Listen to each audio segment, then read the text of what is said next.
Hi, everybody, and welcome to another episode of the Double A Team live stream. Double A Team live stream, I should say. Sorry about that.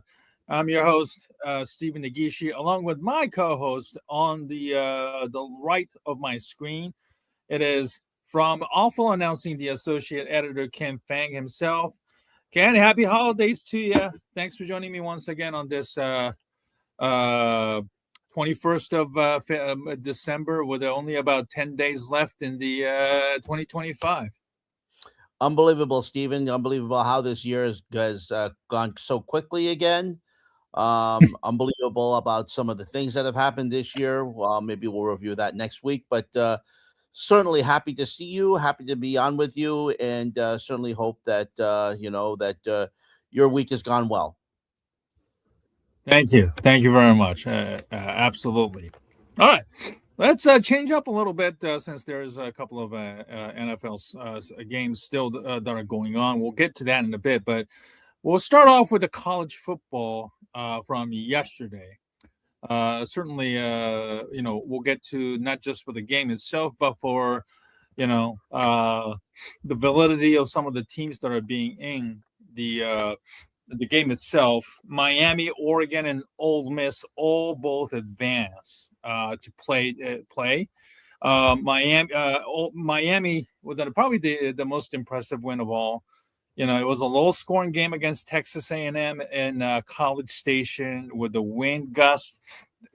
The kicking was just atrocious for both sides, but Miami managed to hang on to win 10-3 to face the Ohio State, the defending champion and a second seed. Oregon moves to demolish James Madison, 51-34, but the score was kind of already lopsided and determined anyway.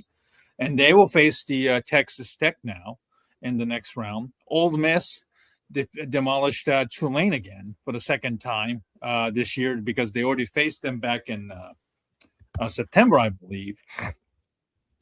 It was another, like a 30-plus score differential.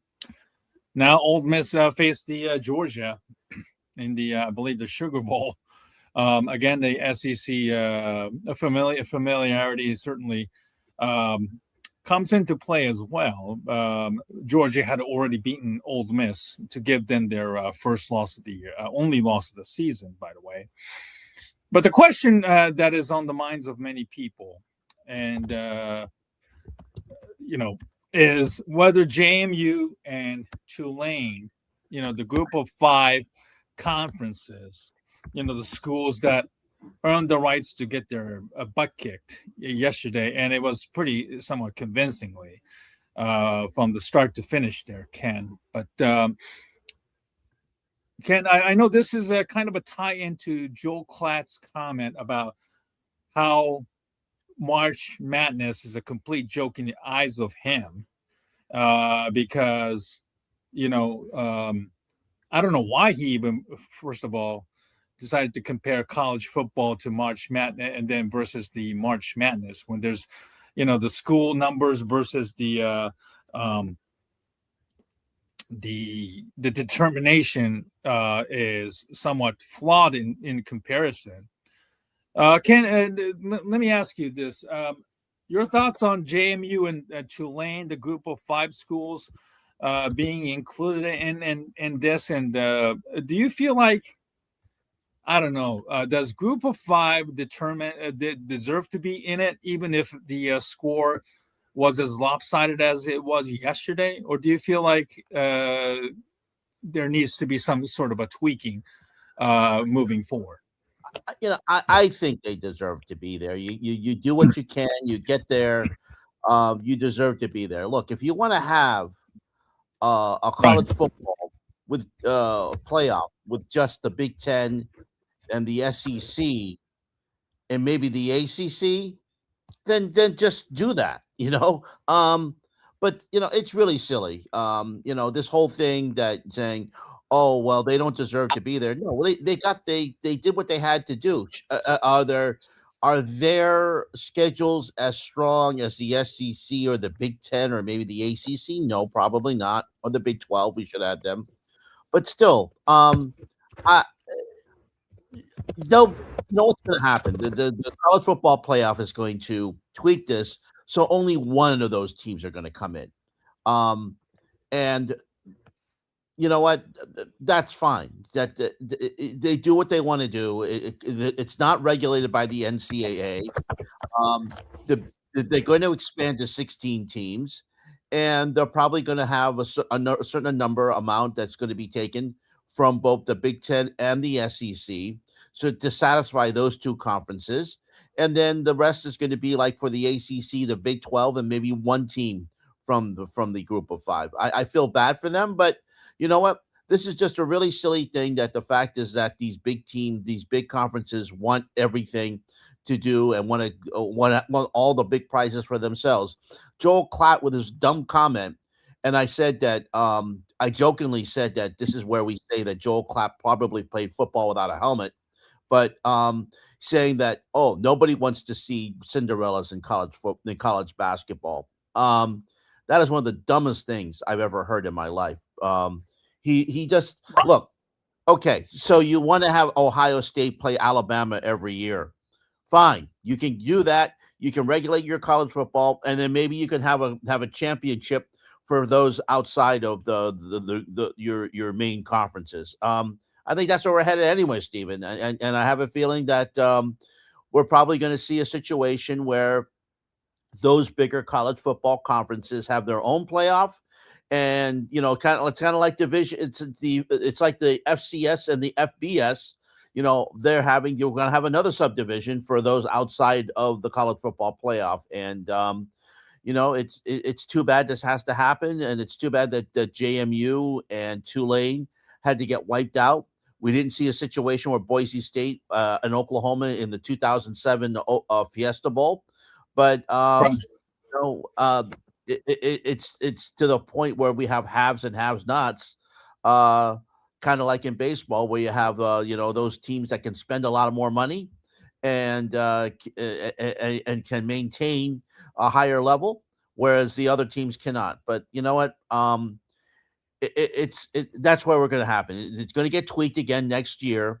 College football playoff will have 16 teams, more teams for the major conferences, and just probably one berth at large bid for those outside those major conferences. Right. I'm sharing your site that Sean Keeley wrote about what Joe Klatt missed in his comments that James Madison inclusion should not be included in all of this. Now, first of all, for those who are not familiar with what Joe Klatt had said, it all says the terrible March Madness take that he had says that, and assault against the NCAA tournament being a joke because of its one and done nature, and the best teams don't always, which I thought it was ridiculous and first of all, why he decided after all these years to decide to take a shot against the NCAA tournament. So this is what he has says on his own show, and here, let's see what he has to say. I had an interesting take. It was a bad take. It was a terrible take. To be fair, what I said on their show on Monday morning early was sloppy and worded wrong. And so it was kind of like I landed the plane, but it was in a cornfield. And so like we had to hit the eject, and it was like we kind of like the plane didn't crash necessarily. Here's the deal. The NCAA basketball tournament, if the objective was to crown the best basketball team of the college basketball season, then it's a bad format. And because of that, then it's not fair, is what I said. And I said, it's a joke. It's the dumbest. And that's obviously going to grab headlines. And again, that's stupid of me to use those terms. But the structure of the NCAA basketball tournament, its objective is entertainment. It's meant to be a gauntlet. So the point is the best college basketball team for the year doesn't always win the NCAA basketball tournament. That tournament is set up to just crown its own champion. It's a made for TV entertainment event, and it's great.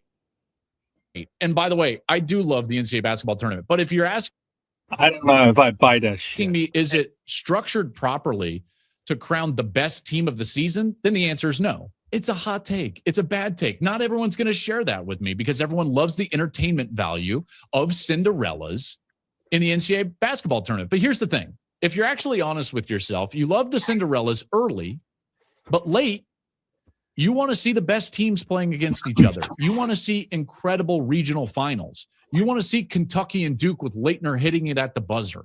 Why? Because that's greatness. Yes, you love Cinderellas in the tournament because you have 68 teams. But in college football, ours is much more selective. We have 12 teams of 130 whatever teams in college football. And so once we're down to 12, well, now we don't really want Cinderellas. And I will maintain that opinion. That is my opinion. You can disagree, and more power to you. Again. All right, Ken. Let's get to, like, again, he was trying to compare apples and oranges. It's a dumb comparison. Okay, and, let me throw some stuff out of my own day. Okay, NCAA tournament is awesome because you have Cinderellas that are always upsetting the big guns. The big schools. You know what I mean? 5 versus 12, 4 versus 13. We've seen that all the time, and that's what makes it great. The tournament itself, it's geared to, crown the that's why we have a tournament. It's not made to specifically allow the 1 seeds to dominate and win. We've seen, Villanova, the 10 seed, beat what was then the Big East rival Georgetown with Patrick Ewing. We've seen that happen from many times. We've seen Butler coming 1 shot away from beating Duke to win the national title. And that's what makes it great. David versus Goliath. If the fans are complaining about it, then the NCAA basketball would have gotten rid of that format, or at least allow simply, what we have in college football, just a group of 4, a group of 5. Only tournaments. So I just don't understand why Joe Klatt, of all people, is just being a corporate shill trying to pounce his talking points. It just doesn't really make sense. Joe is just like keep doubling down for Fox Sports or the conferences that he's shilling for, because he just doesn't think that the Cinderellas like JMU and Tulane's of the world don't deserve to be there, even though group of 4 schools that are far more or less likely, they are, there are certain cases where even those types of games, they're going to get their ass kicked like 50-20 or something like that, like a completely lopsided games, like what we saw with Oregon getting their ass kicked by Ohio State in I believe in Rose Bowl, 48-10 or something like that. So Ken, I'll give you the keys to you. What do you think? Well, first of all, Joe Klatt is completely wrong. The NCAA tournament is not a made-for-TV event. It's been around dating back almost like to the 1930s. It's one of the dumbest things he's ever said. It's not an entertainment thing. It's there to it's there to fairly crown a champion. Okay. And for many years, college football never really had a good tournament. Okay, we just had a poll to say, okay, who exactly? Is the best? And it's only until until the 1990s they finally had a bowl. They finally had a BCS, which only had 2 teams, and then finally expanded to 4, which everyone complained about. And now we have 6, and now we have 12, and everybody's still complaining about the fact that teams didn't get in.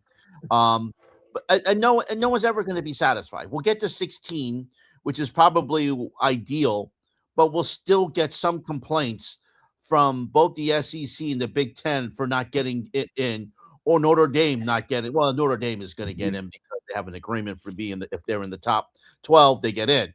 But it's just dumb for Joel Klatt to make these type of statements. Again, I joked that he played football without a helmet. I just think that he should just stay in his lane. Stay in his lane, and just know that he is not welcome. And I'm sure what, if he was to attend a college football or college basketball tournament, and watch maybe Duke get beat by a Cinderella, maybe he'll get caught up and say, maybe I was wrong. But you know what? I don't think he's ever going to do it. He's never going to admit he's wrong. He said that, oh, I was wrong to say that comment, but Joel, just stay away from college basketball. Will appear on your college football broadcast for Fox 14 or 15 weeks a year and disappear for the rest of the year so we don't have to see you. Yeah, it's a disturbing trend, and where we see, whether it's media or in business or politics, of people doubling down on their hot takes, or just to be stupid. It is simply disturbing. I don't know what he was really trying to accomplish there, and it's simply that Joel has kind of like got to a point where he can never admit his own mistakes. And that, like you said, we just showed earlier, a reflection of a superiority complex, that the people, average people like you and I, are kind of like starting to see these disturbing tendencies on a regular basis, that that's making people working in the mainstream media very, very unlikable. That they decide to kind of double down on these takes, and even Joel himself says it's a hot take. He admitted that, and yet it's a hot take because he knows it garners attention. Now, I don't want to think that Joel is all of a sudden following the same blueprint as Pat McAfee or Stephen A. Smith, because he has the need to spew some hot takes just for the clicks or likes. But it's unfortunate that Joel Klatt is following the same path, and that for a man who has done this for a long, long time, or of his ilk, Mhm. all of a sudden admitting mistakes, it's not an equivalent of admitting defeat. You're not competing against somebody. You're just a little apologies would go a long way towards restoring your credibility and reputation. So Right. it's Right. unfortunate there, right there. So anyway, let's move on to the NFL Week 16. Let's start with my Bears yesterday. I'm sure you do. It's amazing what happened yesterday. Oh my goodness, I cannot tell you. I cannot tell you because a friend of mine invited me to go to Chicago. First of all, thank you very much.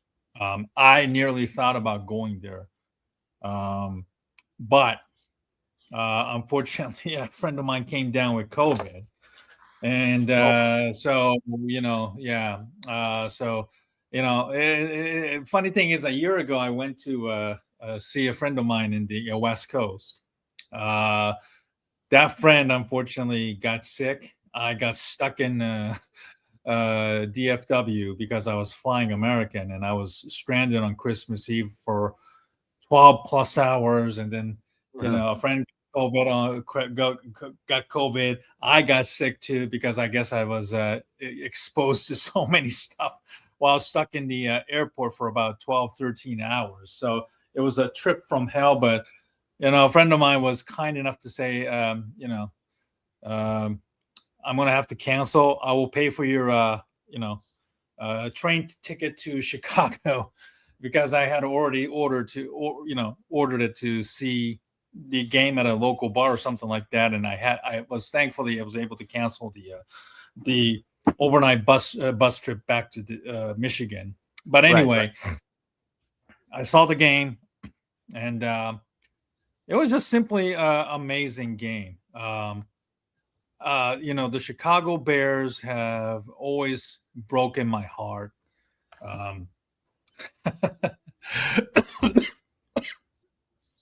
excuse me, for I many, know many years. I know last night's game got you choked up, so I'm sure.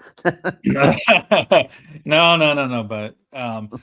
But it's just simply amazing what a difference a year makes. Coaching does matter, and Ben Johnson has completely transformed the Chicago Bears, literally with the same roster, with a few exceptions of offensive line, which was a massive weak spot a year ago. They fixed the interior. The run game got fixed after the bye week, and the Bears are just basically running down, with DeAndre Swift and Kyle Monangai, two-headed monsters to lead the way. Caleb Williams has gotten significantly better this year. The relationship between Williams and Johnson has never been more better. Williams is taking in his, Johnson's coaching very, very well, and the results have shown.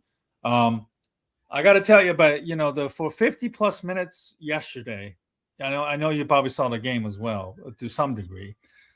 I just didn't have any feeling about the Bears are going to win this game because offensively, defensively, they got nothing.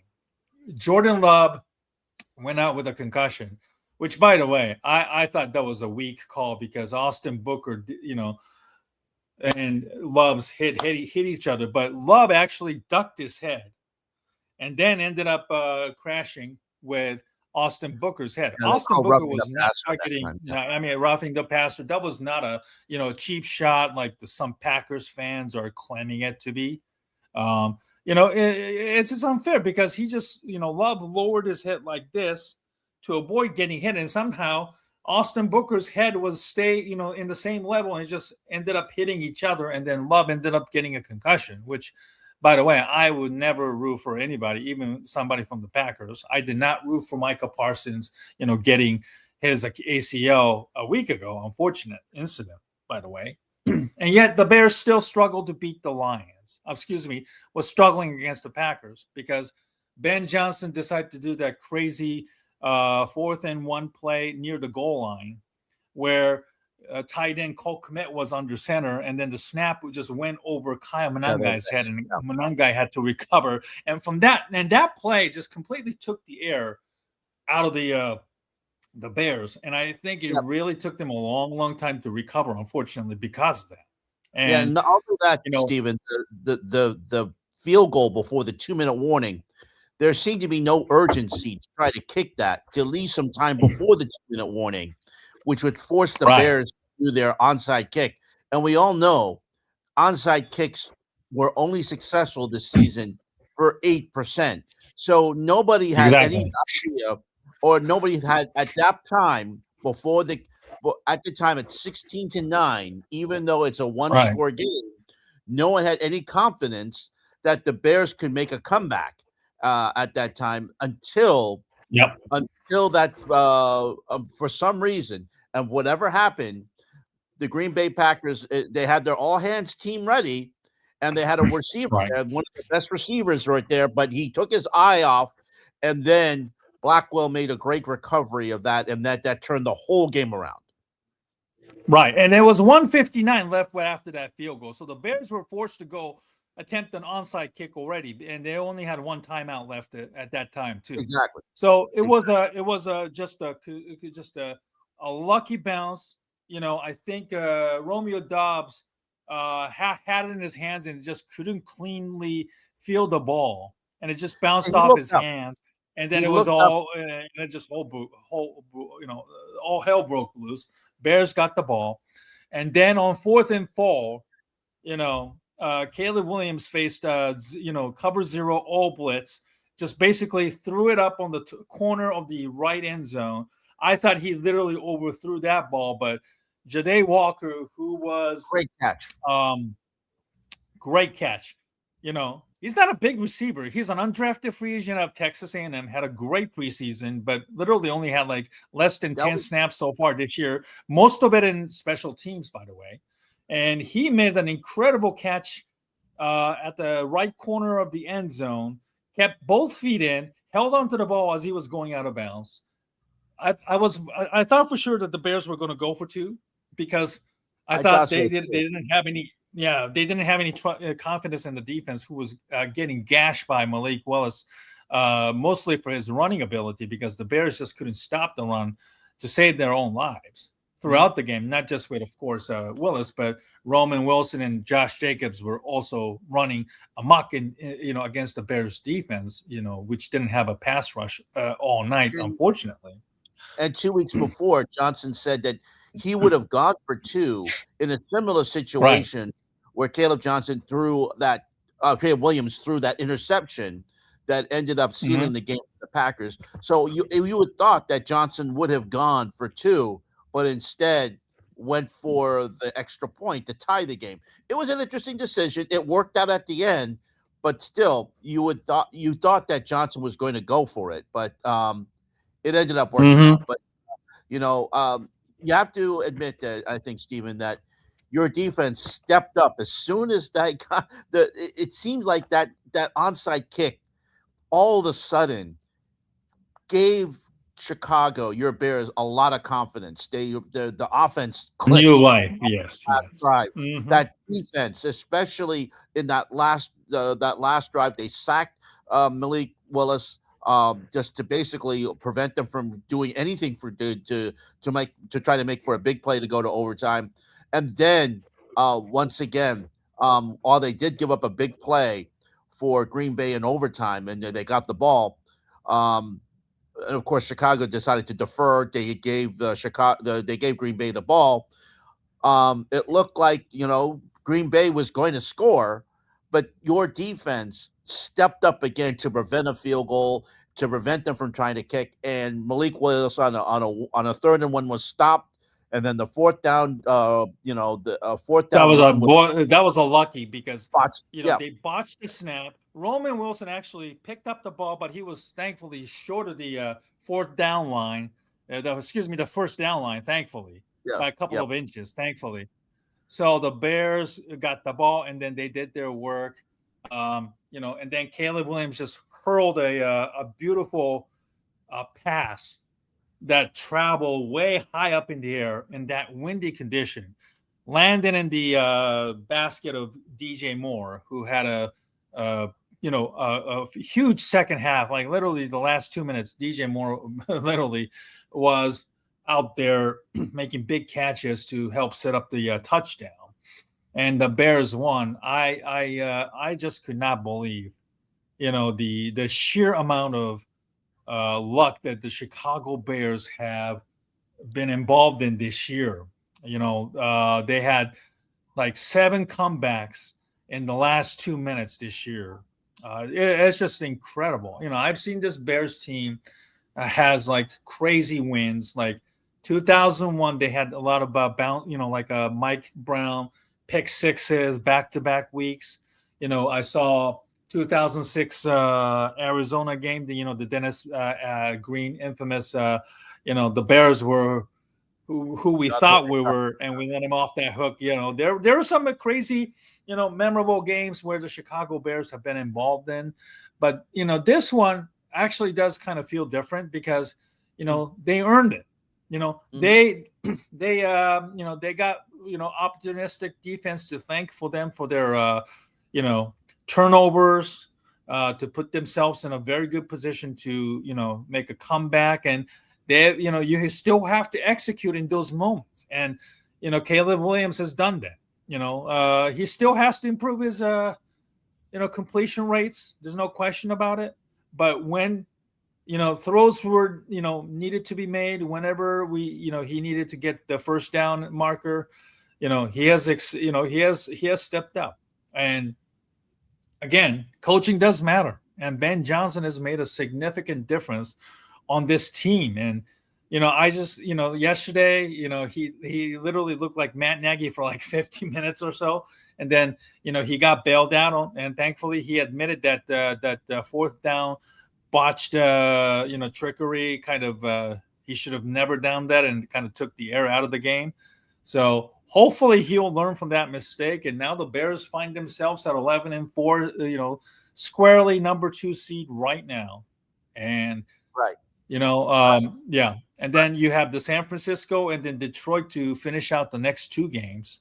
If the Lions, by the way, who are trailing against the Pittsburgh Steelers, if they lose tonight, the Bears actually do get into the playoffs. They don't win the division, but they will get the playoffs, and then that puts huge onus on the Lions and then the Packers, because now the Packers are finding themselves down 2 games, and they also have had that tie, unfortunately, against the Cowboys earlier this season that they have to deal with. So the Bears are in a pretty good position, and they are ahead of the schedule, and hopefully I think they are built to last, because 2018, with Matt Nagy, they won the division, but then the next year they crashed out to a 500, and from there they never recovered.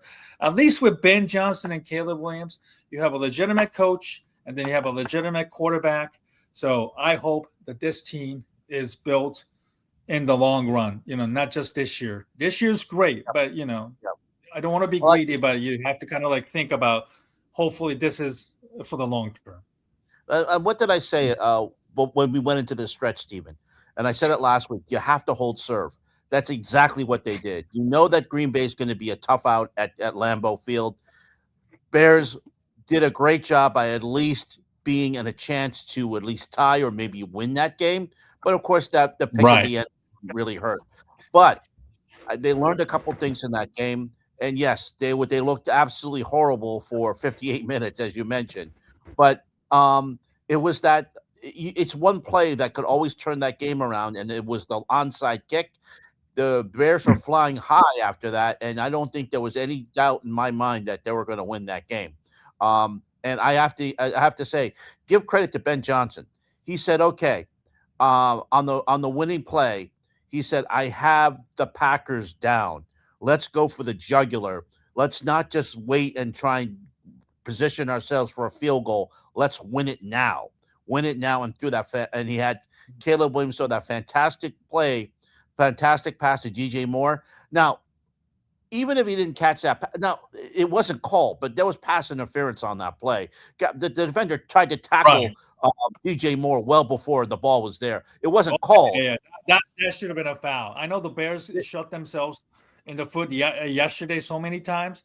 That at least that play, they should have gotten a pass should have been called. It should have been flagged. It never was. All over him. He draped him. He got him in the neck.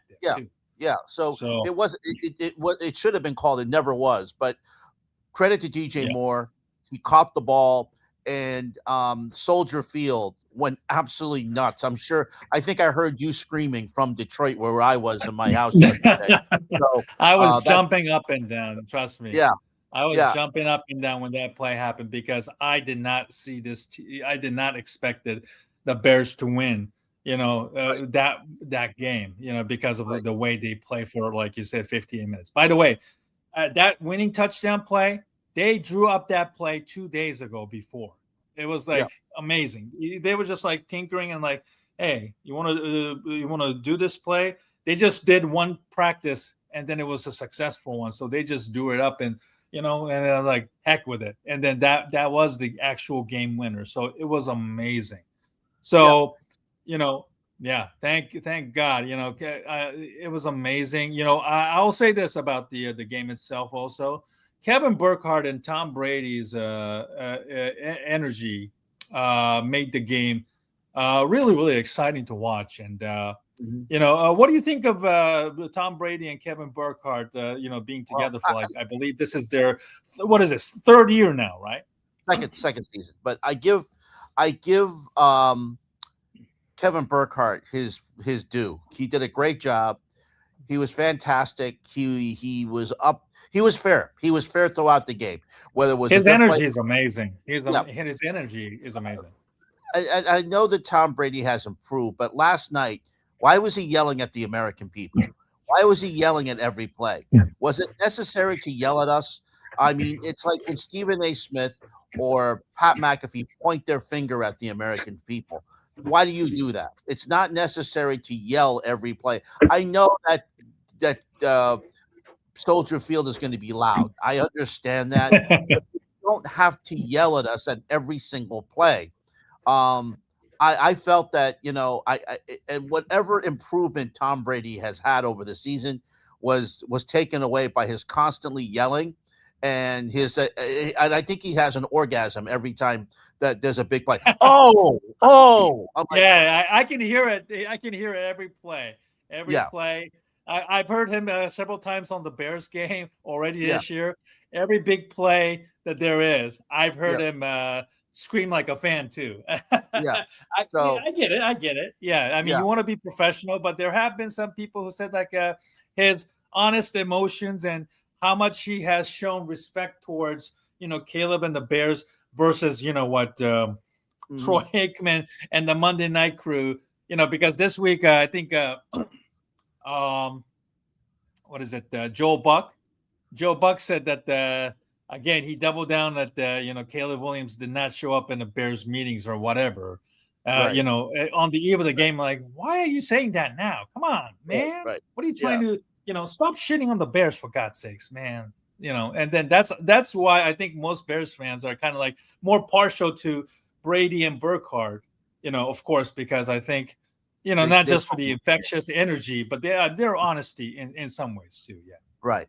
But overall, I think Kevin Burkhardt, he's fantastic. He's a great announcer. He's earned the number one spot for Fox. He's the host of the World Series as well, but he does a great job on the games. And like I said, when he called the Super Bowl with Greg Olson, and then he called the Super Bowl last year with Tom Brady. Both of them, he did a great job. I'm not, disparaging anything that he's done. I think he deserves his number one spot, and he's going to be there for a long time to come. Unfortunately, he'll be there with Brady, but I have my own issues with Tom Brady, going back to Spygate and all that stuff. But I think, like I said, Tom Brady has improved a lot this year. He's just got to yelling at the American people. All right. Let's take a look at your Browns. They gave the Buffalo Bills a pretty tough out. I was actually listening to radio on my drive and doing some errands on A50 here in Michigan. Believe it or not, I can actually pick up the signal here, and I was actually listening to it. Over there that they're on. Right. I tell you what, the conversation has been about the future of Stefanski. I do follow 93.3 The Fan and then 850 ESPN on my X as well. The conversation has been about the game itself, of course, was actually I thought that the Browns did a great job keeping this game close. Unfortunately, that a botched field goal toward the end of the halftime was actually quite the difference, between a tie game going into overtime and then losing by 3, unfortunately. But a lot of the conversations has been about, them needing to draft another quarterback, whether it's, Fernando Mendoza or Dante Moore, because, Shadir has absolutely done nothing to maybe warrant the starting job next year, or he hasn't done enough positive stuff. But then there's also the conversation side about, just how bad the offensive line is and that the receivers are, non-existent, the running game, fortunately with Quinshon Judkins suffering a horrific injury that might put his 2026 season in kind of like in jeopardy. Right. Ken, as a Browns fan, where do you stand on whether or not drafting another quarterback, or do you kind of like stick with Shadir and just build around him, and then if he still doesn't pick up do better in 26, at least you could draft a quarterback in 27, at least with the better offensive line than the receivers. Where do you stand? I don't know where. I understand some of the talk about drafting another quarterback, but and for one play, Dylan Gabriel had to come in as Shadir Sanders had an issue with his pinky. Some of you may have seen the game. The game was actually available here in New England because the Bills were playing, so the people wanted to see the Bills and how they would do. Shadir Sanders hit a helmet, which basically hit his nail and caused the blood on his pinky finger on the throwing hand, which had to be bandaged with a cap on his pinky. But overall, I don't know what fans want, because you got to realize, if you don't have a full offensive line, you could put the greatest quarterbacks behind that offensive line, but they're still going to have the same result. They're going to have to be trying to run for their life. They'll probably have the same results that Shadur has had. I think Shadur has warranted the opportunity to play for the starting position next year. Unfortunately, Deshaun Watson's going to be coming back because of that stupid contract they gave him. So he'll probably, be vying for the starting position too. But you can draft Mendoza. You can draft any Heisman Trophy winner from the past 25 years that have been playing a quarterback, and they'll have the same result. I don't care what you're going to say. I don't think drafting another quarterback is a solution. I think they need to improve what's around them. They have to get some receivers in free agency. They've got to get a running back. They need a whole lot of things. But drafting another, what is he going to do if you draft Mendoza next season? What is that going to get you? Well, let's say he starts next year, and into the same circumstances. People will say, "Hey, let's draft another quarterback in 2027." It's not the solution. You got to build around what you have. You got to be patient. But I agree with you, Steven. This management is just terrible. Jimmy Haslam is the worst owner. Okay, he hasn't done anything to me to warrant me having any confidence in this in this team. And right now, Kevin Stefanski, we all know he's dead man walking. We know they'll get another coach. Probably have to like I said, you've got to draft the right people, and they haven't done that. They haven't done that over the last 5 seasons.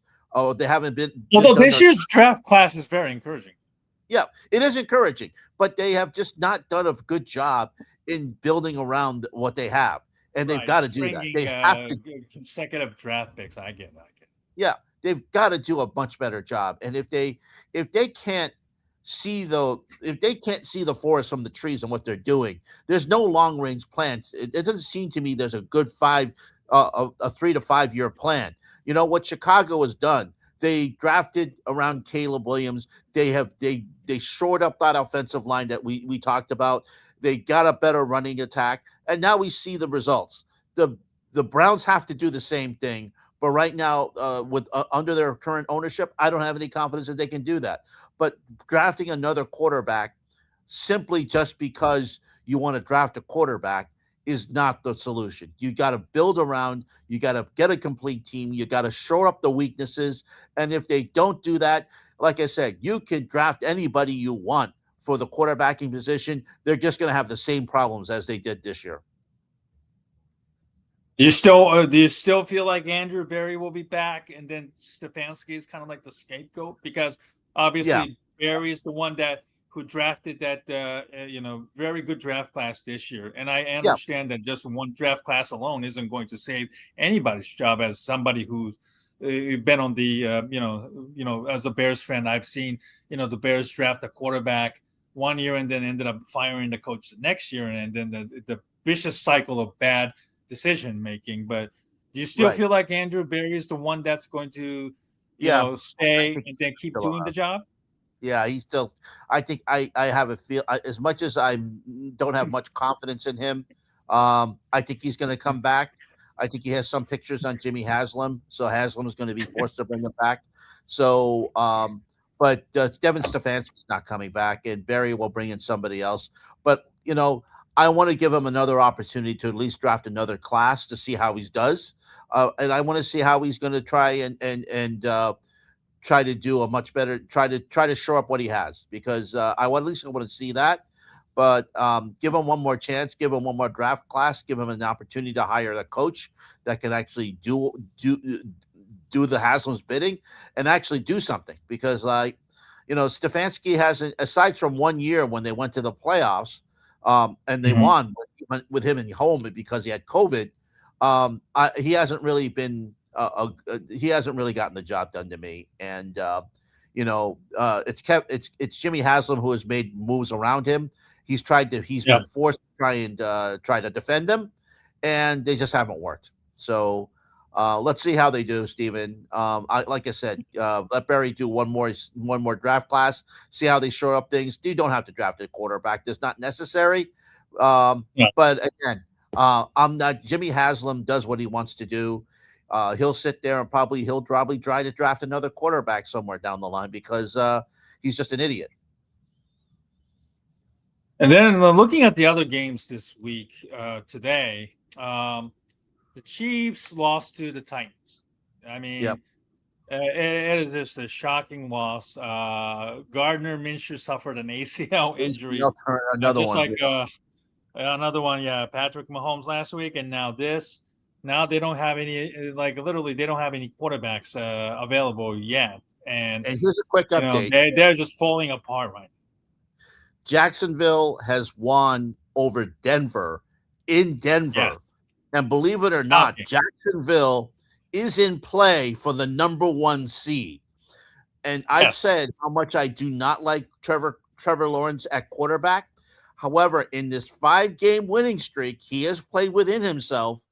And for Jacksonville, you got to give him credit. And as Jacksonville, give credit as due. Absolutely. And there's a chance for Jacksonville to be the number 1 seed. I never thought that was ever going to be. I don't think anybody thought that was going to be possible, but the Jags are in play. And if they get the number 1 seed, they have an opportunity to do something here. And they have a great coach in Liam Cohen, who is, by the way, from Rhode Island. So interesting there. He has a Rhode Island.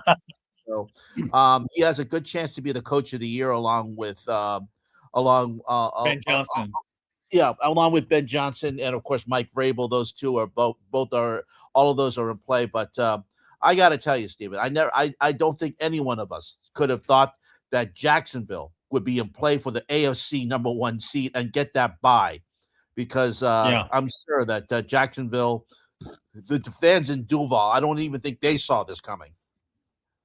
No, not at all. I mean, to go to Denver and then just whoop Broncos by 2 scores. I know there were some dumb moments in the game today by Denver, but I gotta say it is simply stunning, and it's a massive shockwaves to the NFL. Broncos have been amazing. They had an amazing game against the against the Green Bay Packers last week. Obviously the record doesn't reflect that. Jacksonville is 11-4. Broncos is now 12-3 right now. And I'll say this, this was probably a huge wake-up call for, the Broncos, who has to go to Kansas City next on Christmas Day, I believe, on Netflix. This was I think Amazon Prime. I apologize. Yeah, it's Amazon. It'll be on Prime Video. Yeah. Right. So there is so much at stakes, with the Chiefs reeling with all the injuries and the lack of motivation. The Broncos now have to really put on a beat down in Arrowhead just to kind of leave the bad taste in their mouth from this loss today. Jacksonville, congratulations, they deserve it. The Texans barely squeaked by the Raiders today. Now the Texans' chance of winning the division seems like very much a slim chance right now. Right.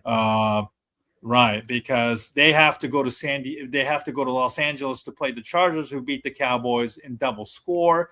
Jacksonville hosts they go to Indianapolis next week. Yep. And then they finish out with the Tennessee Titans, so they have a chance to win out and finish 13-4. That is quite a shocking 1 year. So like the Jaguars are like the Bears of the AFC. They have completely exceeded expectations of everybody else right now, and it's just amazing that where things are right now. And then we forgot to mention just an incredible Thursday night game. Seahawks over the Rams on the overtime again. Great game. And The Seahawks now have the number 1 seed. The Rams literally have fallen to 5 seed or 6 seed at this point. But obviously, the what I didn't mention, obviously, in our show today, the game was kind of overshadowed by Puka Nakua's stupidity of being on a Aiden Ross live stream leading up to the game, where he tried to sneak them into the facility, which was blocked, and then the Ross, noted anti-Semitic dude, tried to convince Nakua to do the how do you say the Well, he's trying to do it. how would you He tried to get him to do an anti-Semitic dance. Which right celebration. The Rams said, "Don't even try to do it."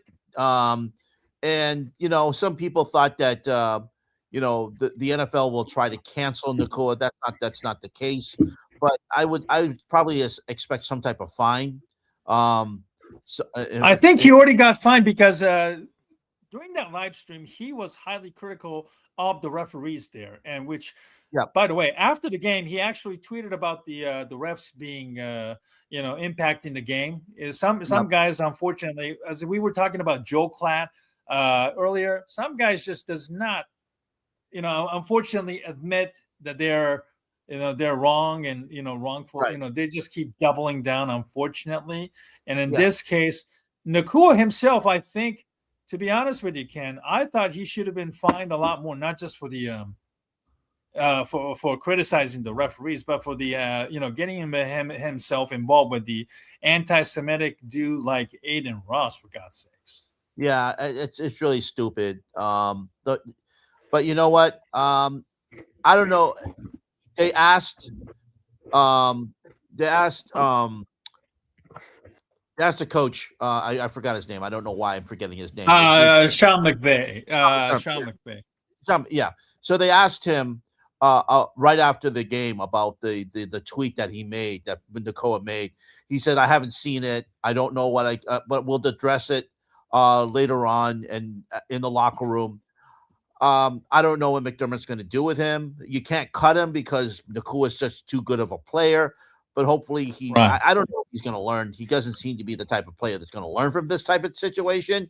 But you know what? I'm sure that if the coach tells him to shut up, I think they'll at least listen to that. So maybe McDermott can just say, "Hey, look, maybe go out social media for a while. Take a week off and just so this blows over." And if the Rams, this loss isn't going to certainly help them, but the fact is, Nakua's got to put his phone down and just not look at it for a while, because I know it's easy. It's not easy for some of us to do in this day and age, but stay away. Just don't do stupid stuff. But I know it's easier said than done. But in his case, he's just got to put the phone down and not look at it.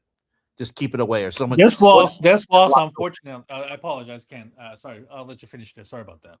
No, the team is either just lock take his phone away and put it in a locker and just say, "Look, don't stay away from any social media. Just go to practice and just do your job, okay? Because you're not here to be paid on social media. You're paid to catch passes." Right. And by the way, I'm not suggesting, or neither one of us is suggesting, that the Rams loss was because of Nakua's. Nakua's performance was just amazing, okay? He played his butts out. There's no question about it. And he scored a touchdown. Oh, my goodness. Steelers just blew a 37-yard field goal. Holy cow. Wow. I am looking at a local CBS affiliate here, and I just put it on, and I just put it now.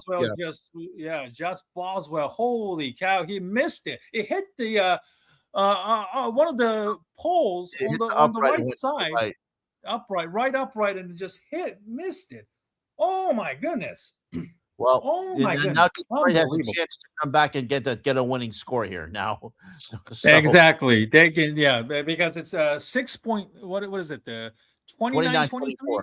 29-24. 29-24. That's right. So touchdown alone is going to give you a lead. Yeah, 1 Oh point my lead. God! Yeah. No, this is just Pittsburgh Pittsburgh just can't stand prosperity.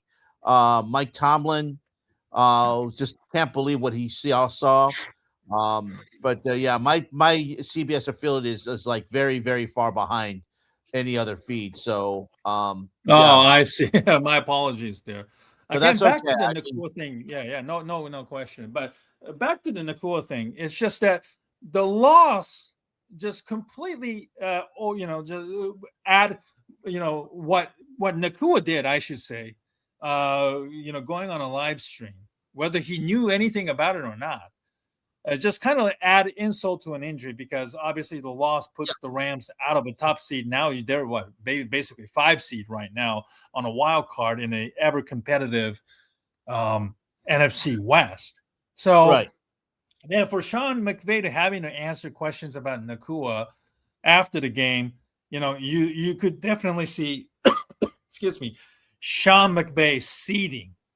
His Yeah, facial expression was so you could tell by how pissed off Sean yeah, McVay was because you lost, and then you have to deal with having to answer Puka Nakua and then the anti-Semitism accusations and all that kind of stuff too. right. So, 100%. and the NFL does have a problem on its own, because you know you have so many streamers slash influencers out there nowadays, Right, and it's kind of hard to put a kibosh or regulate just who these people are and how they have so much access to facilities inside not just the locker room but like a team headquarters itself where you can right, right, right, have access, and you have coaches, not just the players, but you have coaches do willingly participate in some ways, to I understand that there's the enhancement of their own brand to a degree. They have their own, most teams do have their own in-house social media teams in-house, with the YouTube, TikTok, and Instagram and right, so forth. right, But right, right. certainly, I think this incident highlights just the dangers of maybe players themselves needing to learn who you hang out with. You have issues with the Right, posses and then the entourages, and now you have to right, deal with right, people like right, Aiden Rosses of the world, unfortunately, which right, tarnishes not only Nakua's reputation but also destroys sometimes the reputation of the right. organization itself too. Well, let's see. So you're still watching the game, right? Yeah, I have the game on, so yeah. But Yeah. let me just get to our final words. As we Go ahead. wrap. I'll let you have first a crack at the final word segment, right? You really have to be careful about a lot of the AI slop that's out there. Earlier this weekend, it was reported that NFL Network's Jane Slater was killed in a domestic violence incident. Now, yes, there was a local sports reporter. She was killed in a murder suicide involving her husband. But there was an AI report that's saying that Jane Slater was killed. I texted Jane Slater this morning, and I just said, "Hey, it's really stupid about what happened." He goes, "Well, I hate," and she just, I'm going to keep our text conversation private, but it's just really really have to be careful about a lot of the things that are out there and the AI slop that's on Facebook and on YouTube, because if you don't, stuff like that gets out there, and again, Jane Slater is fine. She was on NFL Network this morning reporting from Dallas. She was, and again, I as someone who I've known for quite some time, I texted her and just said, "Hey, look, I hope you have a good holiday and everything, but happy you're okay." But again, be careful about the sources you look at on Facebook and on YouTube, because not everything that all that stuff about that's using AI, I hate to say it, but it's getting better. but just know your sources. Just be very careful about what you see out there, because as we all know, things are not always true, and that AI is just very dangerous. So again, Jane Slater is fine, but again, it was based on a report about a murder-suicide involving a local sports reporter from the Deep South.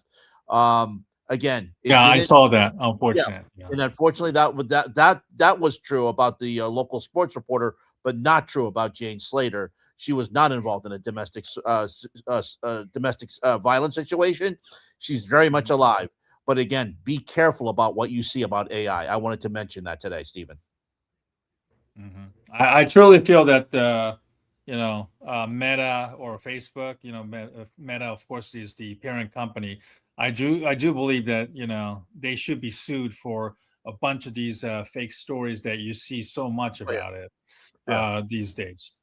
My final word is that the Chicago White Sox signing Japanese slugger Munetaka Murakami to a 2-year, $34 million contract today. Now, Murakami is actually team play for Tokyo Yakult Swallows, which was managed by, believe it or not, former White Sox closer Shingo Takatsu, who resigned after this past year. I'm not saying the White Sox signed him because of that, or he consulted with Takatsu, but there is that connection between two sides there. And this guy won a Triple Crown back in 2021 or 22, I believe, at the age of 21, which, by the way, was the youngest to do so in NPB history. And he was posted this offseason. Unfortunately, because of his high K rate and his questionable defense at third base, he's a pretty big guy for a Japanese guy. He only got 2 years, $34 million. Now, he is only 25 years old, and I think it's a pretty good gamble. Hopefully, he does well enough to, get a bigger contract, either with the White Sox or more likely probably somebody else down the road in 2 years from now. Again, with the with a lot of these Japanese players, whether you're a pitcher or a hitter especially, don't expect immediate impact or like a payoff like you see with Shohei Ohtani. Even Ohtani in his first year, he only had maybe like 20 some home runs anyway, and look where he is now. So from a cultural and from a adjustment, perspective, I hope that. Whether it's Murakami or some other Japanese players that are expected to come over here starting next year, Kazu Okamoto, Tatsuya Imai, and among others, there's going to be more influx of, Japanese players. And, again, the culture and then the lifestyle adjustment, and then having to, get used to the major league traveling and then the pitching. It does take time. And then hopefully, Murakami himself will do a great job adjusting himself to, American baseball and then also the life outside of it as well. These things are legitimate. These things, sometimes you kind of take it for granted. But, I think it's for White Sox, a team that is finally recovering from the worst season in MLB history 2 years ago. I think there is a good gamble for them to, add another young slugger on top of their, strong young lineup that they have built up because of the, years of, bad seasons and, drafting high and then getting a pretty good in return from the Boston Red Sox in that Garrett Crochet trade several years ago. So, I'm very curious to see how Murakami does with the White Sox. And, and then there's a slew of Japanese players who are expected to be posted, that's nearing the deadline as well about their, in the future and their availability as well. So just wanted to close out my final words with the addition of Murakami to the White Sox there. I think it's a good move, Steven. It gives some White Sox fans some hope. And of course, Chicago does have a good Japanese community, as you're well aware. So I think bring someone in like that is going to be good for the White Sox. And not only that, is he going to have, as you mentioned, be patient. He may not have the same impact that Otani or even Ichiro did in Seattle, but give him some time, and hopefully he'll be able to bring some excitement to the White Sox. Right. The White Sox have an obligation to allow Murakami to, adjust to, not just the, here in America, but also adjust to, major league style pitching. He does have a high K rate. There are some questions about whether he's able to hit like a fastball here in America, which is a, adjustment that every, hitter outside of Otani has to deal with. So this is going to be a very, very interesting experiment, a very good gamble, and hopefully there's a significant payoff for, both the White Sox and for Murakami as well, moving forward. Ken, another great show as always. 125 people. Thank you so much for joining my show, our show. And then the Lions just scored a touchdown, 22 seconds left. They now have a 1-point lead with about 22 seconds left. Oh, wait a minute. There is a flag on the way. Let's wait this. Yeah, let's hold on to see what this is. Oh, offensive pass interference. Ouch. Oh my goodness, a pick? No. Offensive pass interference. Was it on Amon-Ra St. Brown? My TV, it was on 18 to Isaac Tesla.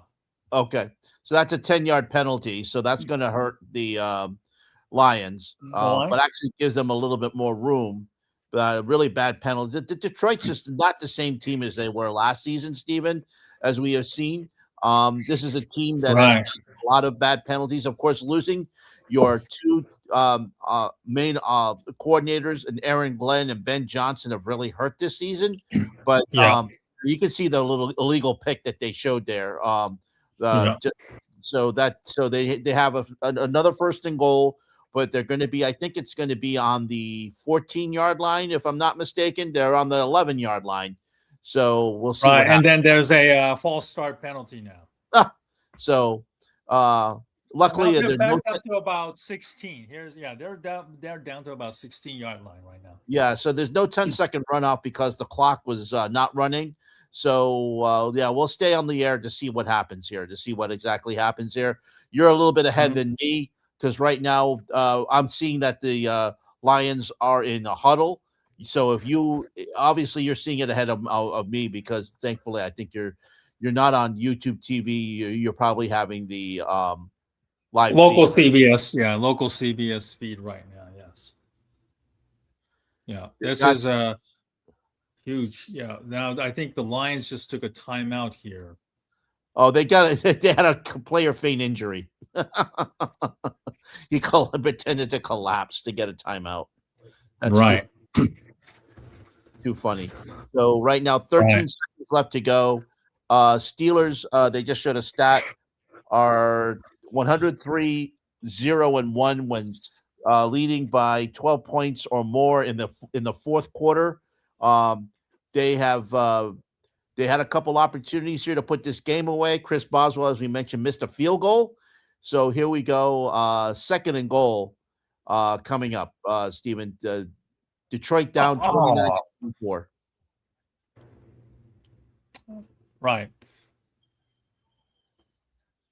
Ooh. We're keeping an eye on this game. This might be the only game that's Yes, this is the only game that's left right now that's still on the air before the Sunday night game, which is New England at Baltimore. New England wins tonight. They maintain their there's an incomplete pass. So now we're down to third and goal. 11 seconds left. So basically it's win or go home here for Detroit. But New England, with the win tonight, will secure themselves with a playoff spot, and I believe will also clinch the AFC East. So we'll have to wait and see what happens tonight against Baltimore. They're playing in Baltimore tonight. Oh, And I think we're now at 4th and goal, Steven. it is. Tesla had it briefly, and then he got knocked down and couldn't hold on to the ball. Here's your ball game. 4th and goal. 6 seconds left. I have Right. 8 seconds on the clock right here. Oh, they put 8 seconds? Okay. So, Yeah, they put it at 8 seconds.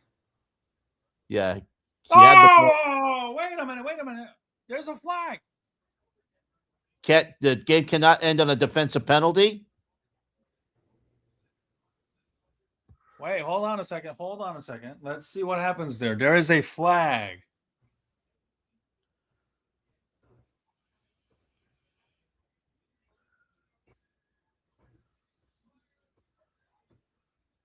Yeah, there are like 5 flags all over the place. There was a fumble, and then Jared Goff ran it in. So what's going? There's no signal. If this is against Detroit, the game is over. Game cannot end. It's a penalty. Referees are discussing. Aaron Rodgers thinks it's against Detroit. There's no time on the clock. Looks like they're pointing Right. Yeah, Jared Goff is trying to get into the conversation, and they're pushing him away. right. Pittsburgh's ready to run on the field. Wait, let me see what This is a very long discussion. What is going on here? I don't know either. I'm going to have to turn this up. This is just really, really interesting to see what's happening here.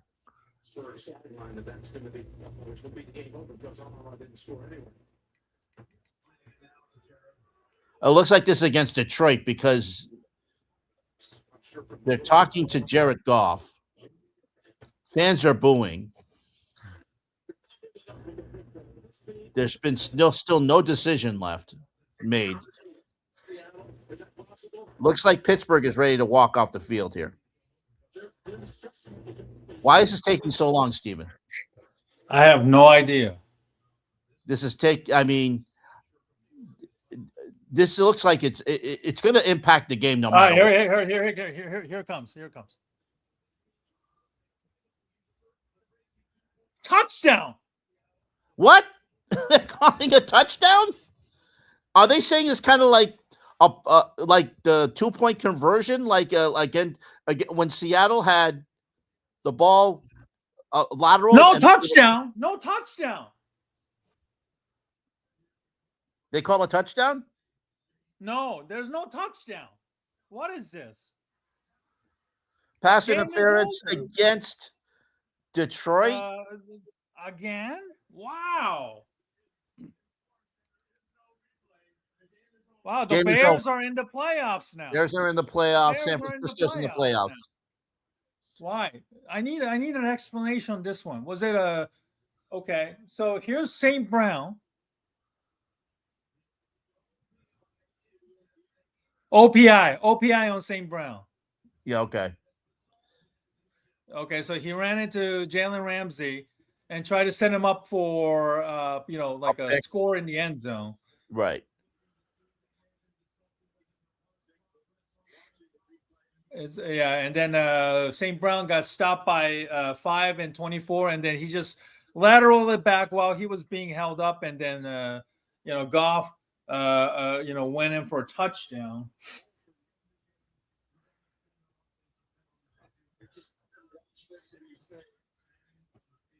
All right, so they're going to call a push off on Amos St. Brown. He caught the ball, tried to flip it back, where Goff caught it and then ran into the wow. Because it was offensive interference on. On the Lions. Wow, that would have been a touchdown. What an ending, man! That took forever. Oh my God. I mean, really, to be honest with you, that's not much of a push off there, but it's got to get called. So, all right. So Detroit is out. Chicago is in the playoffs. And I think San Francisco, as a result, gets in the playoffs as well. So Wow. that's really Wow. interesting. Shocking. So really interesting what Insanity. happened there. But congratulations to the Chicago Bears. They go into the playoffs. They have clinched a playoff spot thanks to Detroit's loss. And we'll see where seeding happens, because right now, as it stands, they are the number 2 seed in the NFC behind Seattle. So, well, that's going to wrap it up for us. I'm glad we stayed on the air to find out what happened. Thank you very much for watching us, all the 126 people for us. And we stayed on a little bit just to see what happened with Detroit. Steven, a great weekend for you. Your Bears not only beat the Packers, they now clinched the playoff spot, something at this time last year you would not have. So I'm thinking no, absolutely not. No. So absolutely January is not. going to be a fun month for you, as the Bears will be playing, at least right now, as it stands. If the season ended today, they will be playing in Wild Card Weekend. But let's see what happens. We still have a long way to go for seeding, so we still have a couple more weeks, and we have a lot to discuss. So, Steven, congratulations on your Bears making the playoffs. And thank you very much. On all Bears fans for making the playoffs. Have a good night, everybody, and we'll see you next week. Thank you very much. Enjoy your Merry Christmas to everybody. Merry Christmas. Merry Christmas to you, Ken. We'll keep you updated on our next show. Hopefully, either next Sunday at this time. If not, then we'll keep you updated on our X channel. Just to give everybody a holiday. Relaxes and everything so far. But we plan on doing it. But we'll keep you updated on our our X moving forward. Ken, thank you as always. Once again, Merry Christmas, and thank you for doing this every week. And hopefully we'll do this again before the end of the year. Thank you so much, Ken. Good night.